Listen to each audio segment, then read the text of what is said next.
Across Apple Podcasts, Spotify, Google Podcasts and YouTube, this is Talking Science with Dr. Brad Tucker and Matt Miller.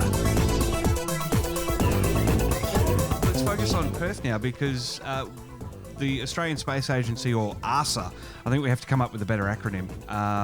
They've joined forces with NASA and there's going to be a world-class robotics space centre launching there soon. Yeah, and this is kind of one of these things that we were just saying, where robotics is a big thing that we can play a role in, but also it's uniting the states themselves. So it's figuring out which areas of the states, both the universities in those states, but also the private industries in those states can actually come together to focus. And again, WA is focusing on that robotics going into the mining and that sort of thing. Queensland touched on this as well.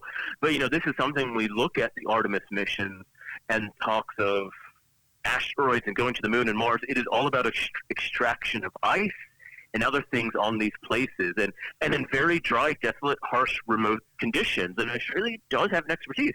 Some people think that it's all about just still people doing these things. A lot of these machines in these places are robotically driven. In the Pilbara in Australia, it's the longest and largest robotic train, remote-driven train that they bring it from the mining site to the port. So those are the sorts of things that are directly needed, and NASA has clearly said we need to do this. So it's a way of making sure our efforts are fruitful. And the centre's going to be called the Australian Remote Operations for Space and Earth. I think that's someone just wanting to create an acronym, which of course is AROS. It's going to be a key figure in the Australian National Partnership. Yeah, look, every good organization needs a good acronym. But, that's what it is. Space is not just about putting people and astronauts on the ground. It's doing these things, remotely and robotically. So, you hope that it translates well, and, maybe in the aerospace sector, I think, they're trying to be quite open-ended about it.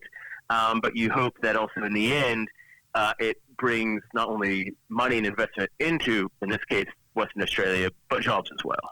And the thing I really love is that the director of AROS is a former NASA astronaut, Colonel Pamela Melroy. Yeah, and this is kind of what you're starting to see is that some of these, the expertise from the U.S. and other places is working with Australia to get things up and running. It's not just doing it ourselves. And that's because there's clearly an interest from overseas to help support Australia. The Australian Space Agency, the biggest thing it did was show that Australia is serious about space at a government level. And as these various state governments join on, it's also a commitment to show that the states are, invested in it. But at the same time, it's a way of, we end up being a safe bet that we can do things in a way that is safely, efficiently, and the money's not going to just disappear, because that's the big question. Overseas groups don't want to work with us and rely on us, and then all of a sudden, things are cut and it disappears. They want that commitment for the long term, and, these sorts of things are the things that build not just security, but a relationship that goes into the future.